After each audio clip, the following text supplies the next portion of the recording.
¿Cómo están? ¿Cómo estás? Nosotros muy bien. ¿Cómo estás? Yo estoy bien. ¿Tú cómo te sientes el día de hoy? Cansada. ¿Cansada Cansada. de la vida? ¿Tú? Yo me siento bien. Ah, pues muy bien. Bueno, pues como mencionamos en el capítulo anterior que hablamos un poco del problema del derecho romano, hoy vamos a hablar, ahora sí, bien, más detallado, Vamos a todo entrarnos el un poco funcionamiento. a Roma.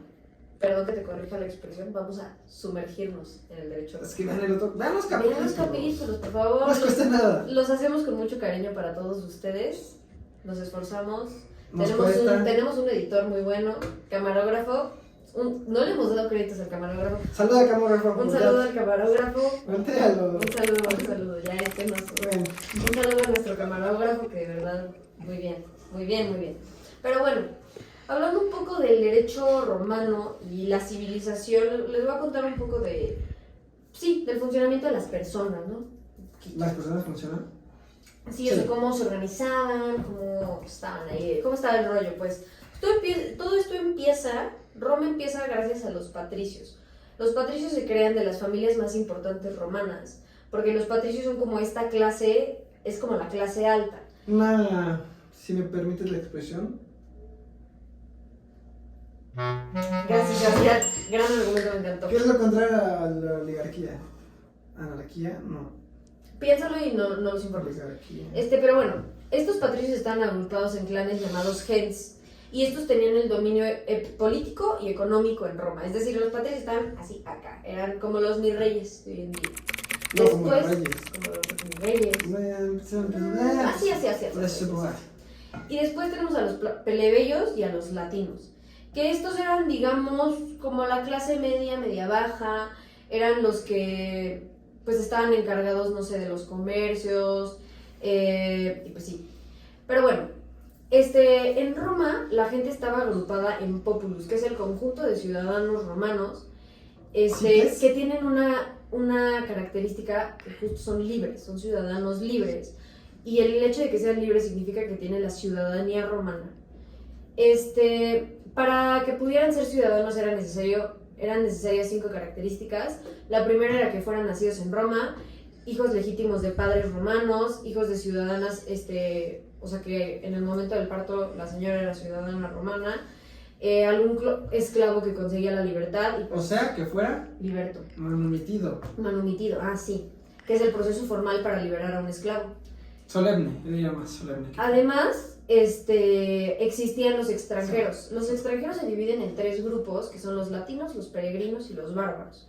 Los latinos, vamos a decirle cuasi ciudadanos de Puebla, de Roma.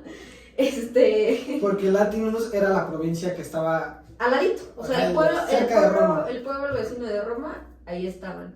Después estaban los peregrinos, que eran como el resto de los ciudadanos de Roma, que no tenían una relación directa con Roma y no tenían derechos políticos dentro de la misma. Y al final estaban los bárbaros, que los bárbaros eran los extranjeros que no tenían paz con Roma, o sea, no eran besties, no se caían bien, no se caían nada bien. Y ya por último... Explícame algo, ¿cómo podía ser esclavo? O sea, ya me explicaste que un ciudadano puede ser alguien manumitido. Pues mira, pero ¿cómo llegas a esa posición? La gran mayoría de los esclavos eran cautivos de guerra. Ajá. Y los cautivos de guerra, pues evidentemente, o sea, se volvían esclavos y no se les consideraba personas, se les consideraban cosas. Es decir, que formaban parte del patrimonio de alguien, ese alguien siendo el pater de una familia. El patrimonio es una universalidad jurídica. That's right, man. Y pues justamente estaban sometidas a la potestad de su dueño. A ellos se les podía, justo como lo mencionó Sebastián, por un acto formal llamado manumisión, los podían liberar ¿Qué es y volver libertos, que los libertos eran esclavos manumitidos que adquirían la ciudadanía romana. Sin embargo, no tenían como este mismo estatus, o sea, pues sí, ya tenías derechos, ya tenías la ciudadanía romana, pero de todas maneras como que te hacían el feo todavía. Y ya por último, otra parte muy importante de las familias romanas y de toda la civilización romana está en los iuris y en los alieni iuris. Los iuris eran sujetos de derecho, es decir, los pater familias, o sea, era gente que tenía plena capacidad jurídica y patrimonio propio. O sea, no estaban sujetos a nadie, podían hacer lo que ellos quisieran y pues muy bien, ¿no? Y los alieni iuris eran las personas que estaban sujetas a la potestad de esta persona, o sea, del pater. Pero es que antes de explicarnos, ¿o quieres que te vaya a explicar qué es potestas y autoritas? Ah, claro, a ver, coméntame. Para que lo entendamos un poco, hoy en día las autoritas, y en ese tiempo era el deber socialmente reconocido. O sea, cuando una persona muy sabia a la que le pedías un consejo te ayudaba o acudías a ella era porque tenía autoritas, era porque era alguien sumamente sabio y que la gente sabía que era sabio. Entonces, no tenían, o sea, su opinión no era coercitiva hacia ti, pero sí era un consejo muy bueno que la mayoría de la gente tomaba por estas autoritas.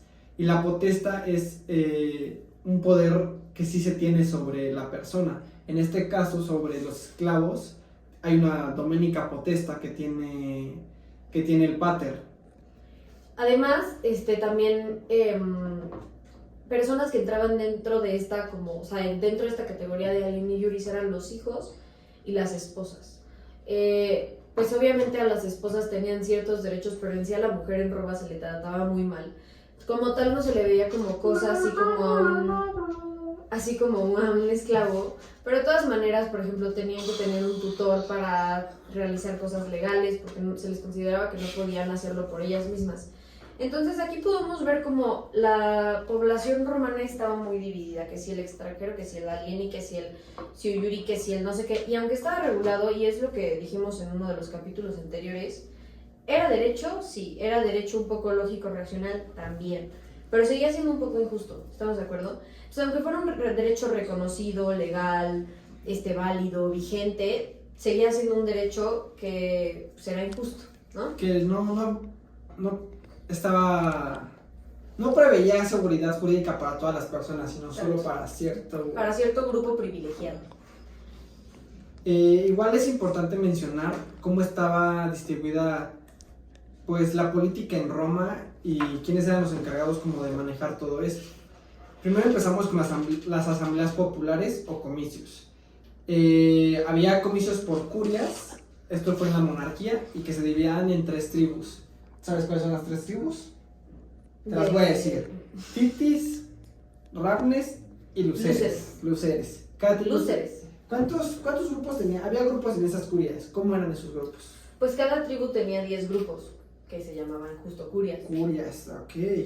Bueno, eso es como en la monarquía. Y en la república había 4 tribus urbanas y una de una zona rústica. Pero esto conformaba un comicio por tribus, ¿no?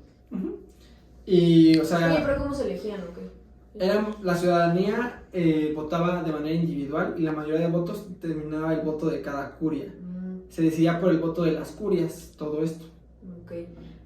Y los últimos ya son en la república, que son los comicios por centurias, que son ciudadanos capaces de alistarse al ejército, que oscilan entre los 17 y 60 años, y se agrupaban por su condición económica. O sea, digamos que había hasta cierto punto, se empezaba a observar una timocracia. ¿Cuál era la función de estos comicios? Era elegir las magistraturas y también aprobaban y rechazaban leyes de los magistrados. Los magistrados son aquellas personas encargadas de administrar justicia en Roma, y había 2 magistrados. Las magistraturas podían ser, eran colegiadas y anuales. Y gratuitas. Y gratuitas, sobre todo gratuitas. Y bueno, hasta aquí queremos dejar este capítulo. Pero antes de concluir, nada más, en esta parte que explicaste de los comicios, de las magistraturas, es como una forma de, por ejemplo, algo que creo que fue un avance en la historia del derecho, es que en su momento en civilizaciones como India, que lo explicamos en su momento, se regulaba por medio del miedo, ¿no? Como que todo era de que si haces esto el karma te va a atacar, no sé qué. Y ahora en Roma podemos ver como el derecho ya estaba un poco más ordenado, estaba un poco más, ¿cómo te lo diré? Cientificado. Entonces, justo fue de aquí, de este tipo de formas de regular, que podemos ver cómo este derecho ha trascendido hasta nuestro día de hoy, y es por eso que es importante estudiarlo. Y bueno, como estábamos iniciando con las magistraturas, les queremos hablar más acerca de esto y empezar a entender un poco los pretores. Eso sería en el capítulo de la siguiente semana. Entonces nos vemos. Gracias. También vamos a estar subiendo unos YouTube Shorts con un poco de datos interesantes acerca de Roma. Gracias. Gracias.